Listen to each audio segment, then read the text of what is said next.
فجأة دكتورة بتطلع على التلفزيون المصري سنة 2011 وبتتنبأ بأحداث حصلت فعلا وملهاش أي تفسير، وقالت إن كل الأمراض والحروب والأزمات الاقتصادية اللي احنا بنمر بيها حاليا تخطط لها من زمان ومرسومة بدقة شديدة، يعني مؤامرة كبيرة بتتعمل علينا، وإن كل اللي بيحصل لك سيناريو ومرسوم بدقة. وفجأة بدون مقدمات تختفي مايا صبحي من غير أي أثر ومحدش يعرف عنها حاجة لحد النهاردة، يعني زي ما ظهرت فجأة اختفت فجأة، واختفائها وظهورها المفاجئ سبب في ان الناس تقول عليها انها مش بشر.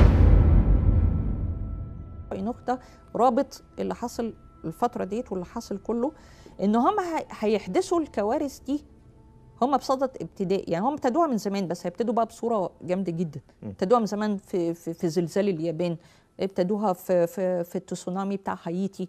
اوكي، التسونامي بتاع هايتي ده مصنع بالكامل.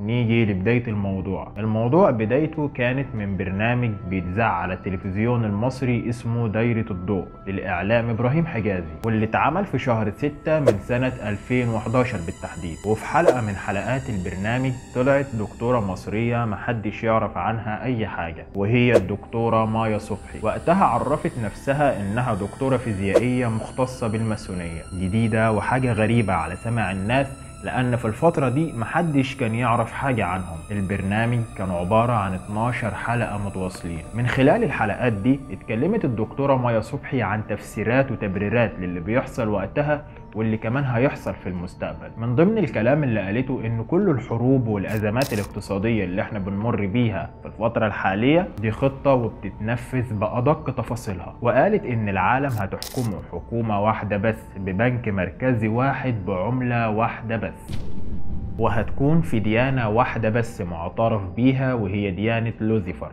أو كما تعرف بديانة الشيطان. وبعدها البرنامج اتوقف ومحدش يعرف حاجة عن الدكتورة مايا صبحي لحد النهاردة. طيب إجابتي على السؤال اللي بيدور في بالك دلوقتي، برنامج اتعمل من 12 سنة تقريبا. طيب إيه اللي يخلي الناس تفتكر البرنامج والتصريحات اللي اتقالت فيه وتفتكر كمان الدكتورة مايا صبحي؟ هقولك إن الدكتورة مايا صبحي اتنبأت بحاجات هتحصل في المستقبل وده وقتها، والغريب إن الحاجات دي فعلا حصلت، وفي منها كمان اللي بيحصل وبالذات في الأيام دي، وإنت فاهم أنا أقصد إيه.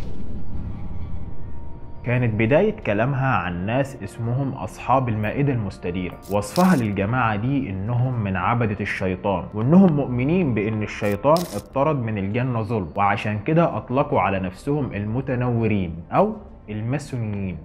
وقالت إن الجماعة دي هي اللي مسيطرة وبتحكم العالم بس من جانب آخر، في حين إن أنت فاكر إنك أنت اللي مسيطر، وده جزء من خطتهم.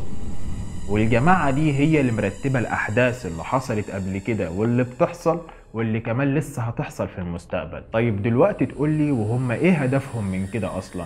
أقولك إن هم بيعملوا كده مش لهدف واحد بل لأكتر من هدف، وأهدافهم دي مكتوبة على نصب جورجيا اللي اتكلمنا عنه في حلقة قبل كده. هديلك نبذة سريعة. دي عبارة عن ألواح حجرية ظهرت فجأة في ولاية جورجيا الأمريكية، بتحمل 10 وصايا ب10 لغات مختلفة، ولحد الآن محدش عارف مين اللي كتبها أو مين اللي عملوا النصب ده أساسا. والوصايا دي معناها إن هم هيعيدوا تشكيل كوكب الأرض من تاني، وإن مفروض مليار شخص بس هم اللي يعيشوا على الكوكب وتكون بينهم لغة واحدة بس، وده كله بيتم تحت مشروع اسمه نظام العالم الجديد، وفيه بيكون المسيح الدجال هو رسول الشيطان على الأرض وإن كل الناس هتعبده. وقالت كمان إن المسيح الدجال مش هيظهر إلا في وجود عدد معين من البشر كمان بصفات معينة. دي الفكرة العامة اللي قالتها عن الجماعة دي.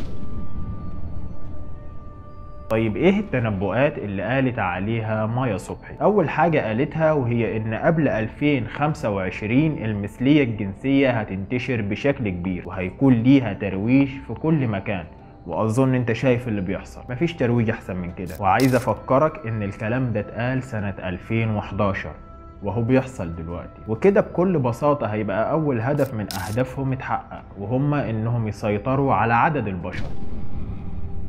2. اتكلمت عن شريحة هتتزرع في عقل البني آدم، هدف الشريحة دي إنها تاخد كل البيانات اللي في عقله عشان يعرفوا يسيطروا عليه ويتحكموا فيه. عايزك بقى تربط كلامها بكلام إيلون ماسك اللي طلع من فترة قريبة واتكلم عن شريحة هتتزرع في الإنسان. عايزك تعرف عشان يسيطروا على الإنسان قدامهم طريقين: 1 عقله ووعيه، 2 عقيدته وإيمانه بربنا. وقالت كمان إن في مشروع كبير بيتعمل عبارة عن أصوات وذبذبات معينة هي دي اللي هتأثر على الإنسان، بالتالي هتصبح السيطرة عليه أمر سهل. عايزك بقى تربط الكلام ده بموضوع المخدرات الموسيقية اللي طلعت من فترة قريبة. على سبيل المثال عندك حفلات المغني الأمريكي ترافيس سكوت، حفلاته اللي فيها موسيقى غريبة بتسيطر على الناس اللي بتسمعها لدرجة ان هم بيعملوا حاجات مش في وعيهم. وقالت ان الاشارات دي مش شرط تبقى بالاغاني او بالموسيقى، انت ممكن تسمعها في التلفزيون او في الراديو كمان. انت في كل الحالات مش هتحس بيها لانها هتوصل لك بطريقة عادية جدا. يعني على سبيل المثال لغوشة اشارة او ارسال، وبكده هتوصل رسائل لعقلك بطريقة عادية جدا، وهو هيترجم الرسائل اللي هم عايزينها توصل له، وكل ده وانت مش حاسس باي حاجة. وعن طريق الموضوع ده عقلك هيبعت لك الافكار اياها اللي هم عايزينها تبقى عندك. عارف اللي بيدور في بالك دلوقتي، بس اطمنك واقول لك ان الدكتورة مايا صبحي قالت ان نسبة سيطرتهم على الانسان يوم ما هتوصل اقصى حاجة هتوصل لها هي 80%. وقالت ان النسبة دي مش كبيرة وهتفضل تقل تدريجيا طول ما البني ادم فاهمهم وعارف الاماكن اللي هيدخلوا له منها، لدرجة ان النسبة دي هتبقى شبه معدومة او معدومة اصلا. وقالت واجب على الانسان انه يقرب من ربنا لان ايمانه بربنا هو اللي هيحميه من كل الموضوع ده. لذلك هدفهم الرئيسي ورا كل الاهداف دي ان علاقتك بربنا ما تبقاش كويسة. ثالث حاجة اتكلمت عنها وهي الطقس، وقالت ان هيحصل عواصف وبرق ورعد وكل ده هيتم من خلال الانسان. تربط بقى الكلام ده بجهاز هارب اللي طلع في الفترة الاخيرة وغيرهم، وما تقدرش تمسك عليهم حاجة لانهم بيتحججوا بانهم بيفيدوا البشرية مش بيضروها. وقالت ان الاجهزة دي هي اصلا تم استخدامها بالفعل في اعصار سيندي وزلزال اليابان اللي حصل قبل كده.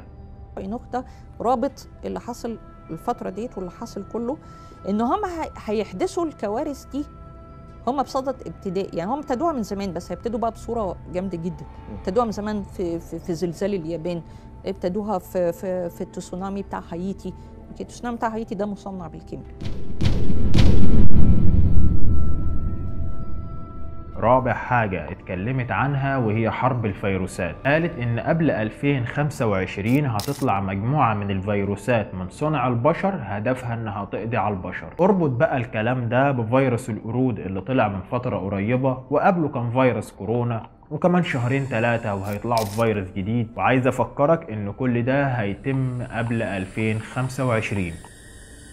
خامس حاجة اتكلمت عنها وهي السينما، وقالت ان كل اللي بنشوفه في الافلام مش مجرد خيال ولا شغل سينما، بدليل ان في كتير منه بيحصل على ارض الواقع، وده هدفه بيكون تمهيد لعقلك عشان يتقبل اللي هيحصل معاك بعد كده. زي فيلم كونتيجيان اللي اتعمل سنة 2011، وقصته ان في فيروس قاتل هيظهر في الصين بسبب الخفافيش وقتل ملايين البشر في العالم كله. طب ايه؟ وكمان فيلم افاتار، وان الانسان هينقل وعيه في كائنات غريبة وهيتحكم فيها عن بعد، او هو هيبقى فاكر انه هو اللي بيتحكم فيها عن بعد، ولكن اللي هيحصل العكس. وقالت الدكتورة مايا صبحي ان المشروع اساسا اسمه افاتار، وفكرته نفس فكرة الفيلم بالظبط. هيتم صنع روبوتات وهيقنعوا الانسان ان هو اللي بيتحكم فيها، ولكن اللي هيحصل العكس. وحذرت الناس في السنين دي بالذات قبل 2025 ان انت ما تصدقش اي حاجة تشوفها او تسمعها، لانها اسمها سنوات الخداع. كمان اتكلمت الدكتورة مايا صبحي عن هرم خوفو، وقالت ان هو مبني من 10,000 سنة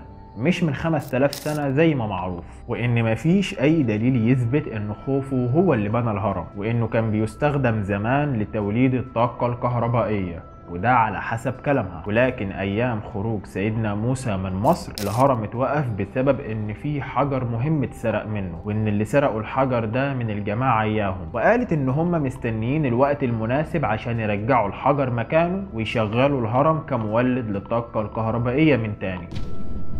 وكمان كل التطورات اللي احنا وصلنا لها في الوقت الحالي هي اساسا مسروقة فكرتها من الحضارات القديمة. ده غير ان كل اللي وصلنا له من تطور احنا بالنسبة لهم ما وصلناش لحاجة من اللي هم وصلوا لها.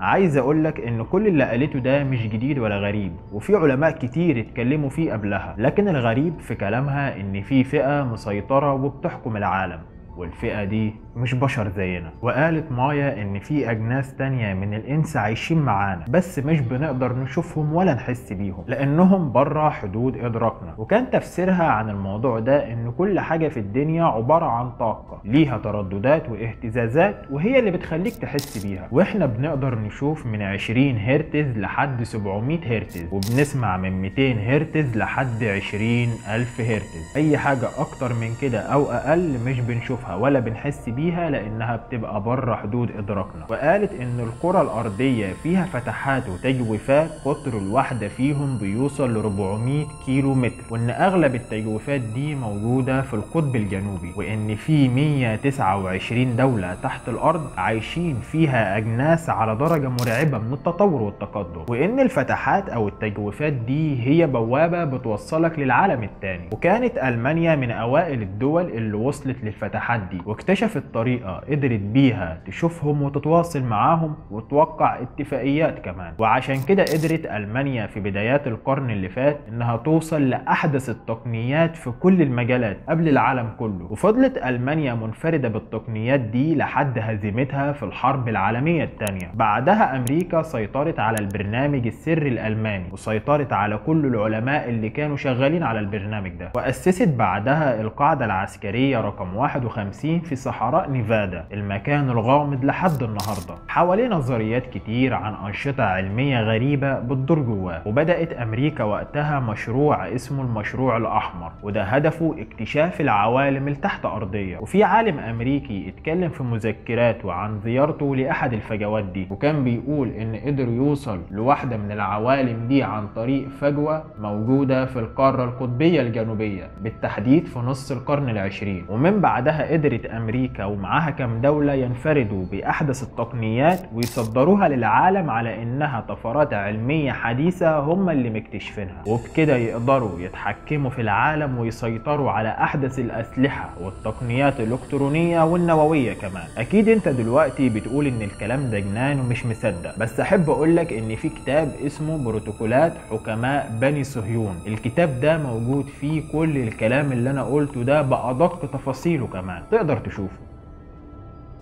طيب الدكتورة مايا صبحي راحت فين وليه البرنامج اتوقف بعد 12 حلقة بس؟ ولما الناس بدأت تسأل عنها اكتشفوا ان محدش يعرف عنها اي حاجة، حتى المدرسة بتاعتها محدش يعرفها فيها، لدرجة ان حتى اهلها محدش يعرف عنها اي حاجة لحد النهاردة. ظهورها المفاجئ واختفائها برضو المفاجئ ده خلى دماغ الناس تروح لبعيد، لدرجة ان هم قالوا ان هي واحدة من الماسونية، وان كل الكلام اللي قالته ده بتخطيط منهم، ولما مهمتها خلصت اختفت تاني. في النهاية انا حابب اقولك ان انت تقدر تحمي نفسك بقربك وايمانك بربنا. وبس كده، دي كانت حلقة النهاردة، يا رب تكون الحلقة عجبتكم. ما تنساش تعمل شير ولايك للحلقة، وبس كده اشوفكم على خير. كان معكم طه.